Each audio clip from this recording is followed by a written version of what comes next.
You're watching Fugitive Red-Eye, and welcome to another anime review. Today I'll be reviewing Cutie Honey Universe, which is the newest adaptation of Go Nagai's Cutie Honey.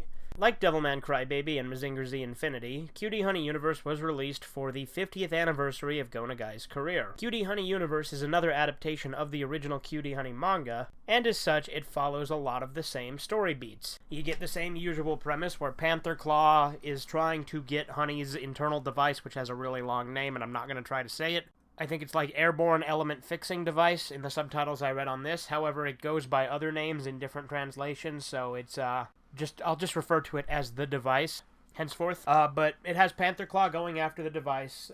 It has Honey herself, having her father murdered by Panther Claw at the beginning. This one is somewhat non-linear a couple of times throughout. It only happens once or twice. But for instance, the first episode starts after Honey has already, begun fighting Panther Claw. And then in episode 2, it flashes back to her origin story. Cutie Honey Universe only runs for 12 episodes, but it actually packs a lot of stuff into those 12 episodes. It tells pretty much the entire manga story, and it doesn't really leave out anything too major. It makes some interesting changes, which I actually think in some cases are for the better. For instance, Naoko Sukeban, who, if you don't know, is a female version of Naojiro Abashiri, is way more prominent in this than she was in the manga. And while I do think I prefer Naojiro Hayami from the 70s anime, Naoko is a great substitute. She's primarily used as comic relief, but she does get a few cool moments in. I will mention that there will be spoilers ahead later in this video, but I'll get to those in a moment. But other than that, one of the other most interesting changes in it is throughout all of it, Sister Jill has an alter ego. Now, if you don't know, Sister Jill is one of the primary villains of Cutie Honey. In some cases, she's the primary villain. In other cases, she's the secondary villain. It depends on which adaptation we're going on.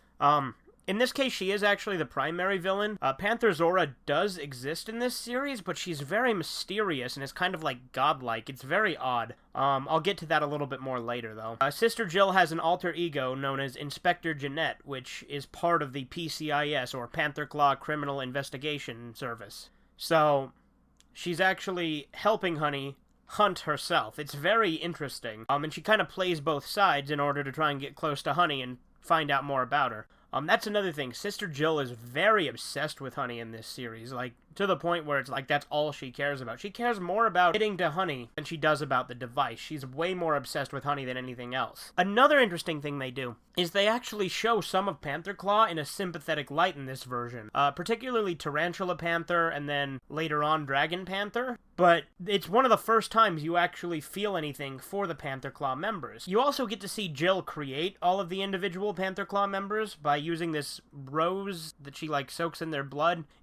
I don't get exactly how it works, but it's very cool. Honey, of course, has all of her usual abilities. However, they all have some sort of new twist or kind of change to them, which I think is really interesting. For instance, Honey Boomerang can turn into this giant drill, and Silver Floret, the sword, can cut through dimensions, which another thing, most of their battles take place in another dimension because they sort of just go into this fight dimension that's completely blue for most of the battles. There are a couple of exceptions. But anyway, this is where things are going to get spoilery, so you have been warned. But later on, Tarantula Panther actually partitions into two people, the good half and the evil half. And the evil half of her actually gets put inside of Iron Kaiser, which, if you're familiar with Go Nagai, Iron Kaiser was first appeared as a cyborg in Violence Jack in the original manga, and then later appeared again as a cyborg Oni in Shuten Doji, and has also made several other appearances, including appearing as a mech in Mazen Kaiser SKL.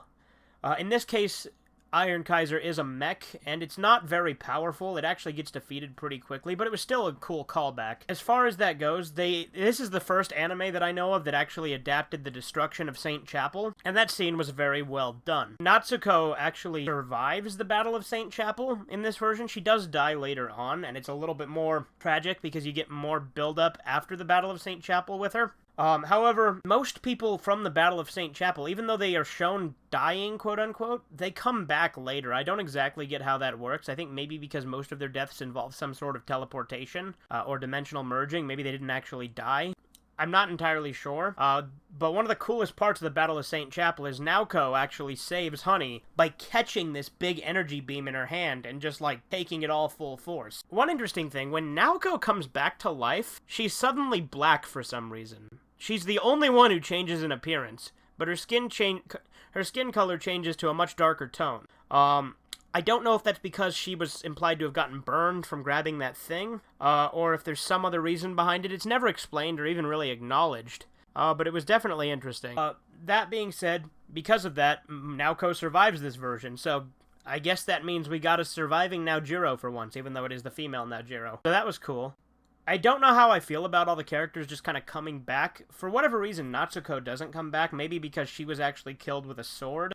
Another thing, Honey's outfit is based more on the 70s anime for the majority of the series. However, the manga version of her outfit is in the final battle. And an interesting thing happens where everyone gets, like, powered up and becomes, like, Honey. They all get the same abilities as her, like Donbei, Seiji, Junpei, Naoko, all of them. They all get powered up and fight Sister Jill and Panther Claw. In some ways, I actually think this might be the best anime adaptation of Cutie Honey. Not necessarily because it's more accurate, which it is very accurate to the manga for the most part, other than some of those changes I mentioned before, but because it's the most emotional, I think, out of the ones I've seen. It's still hard for me to say. I think it's kind of torn between this and New Cutie Honey for me. Both of them are really good. But this is by far an amazing adaptation. There are a couple of unanswered questions. For instance, for some reason during the final battle, Panther Zora helps Honey, and she's actually the one who powers everyone up. I don't even get how that works, if Panther Zora is supposed to be like a goddess or something, because they find her by, like, flying up into the sky, and, like, it's implied they go into, like, another dimension or, like, heaven or something. Panther Zora's like, oh, you broke through the gate, very well, and then she powers them all up to defeat Sister Jill, which, if you know anything about Panther Zora from the manga and anime, that doesn't make any sense. But I take it this is a very different take on Panther Zora, and maybe she's kind of like the god of battle from, like, Fist of the North Star or something like that. So, it's very confusing in that regard, as far as Panther Zora. I kind of like how mysterious she is, because you don't get any questions answered about her at all. Like, she's never even depicted in the flesh. You see a statue and you hear her voice, but you never actually see Panther Zora in the flesh, which again leads me to believe she may be some sort of deity in this version. That said, Cutie Honey Universe is definitely worth checking out if you're a fan of Cutie Honey. One thing I will mention, which was initially a turnoff for me, and it's still something that I have my gripes with, they did change the intro.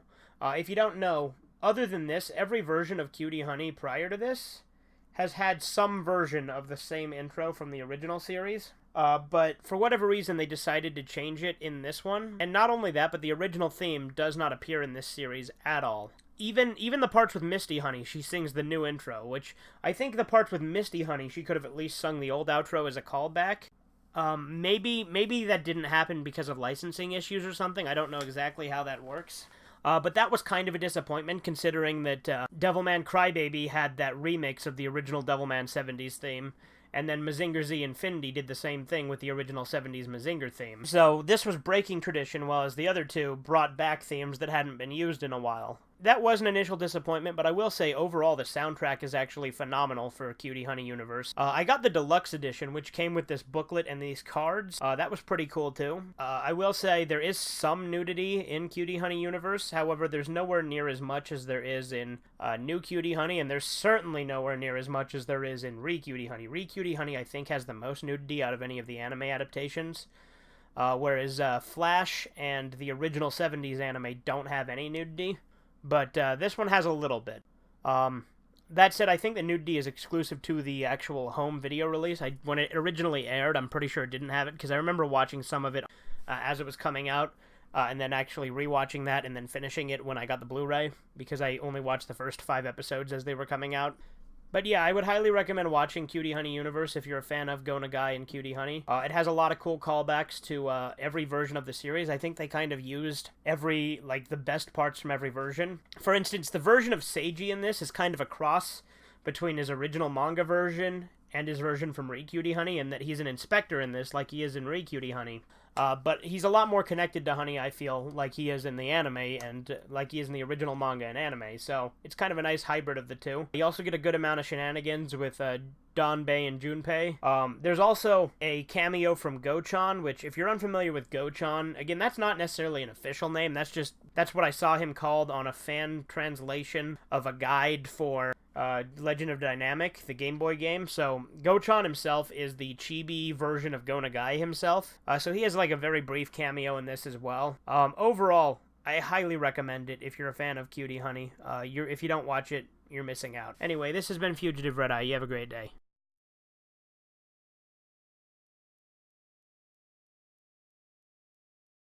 Suck it, you shit!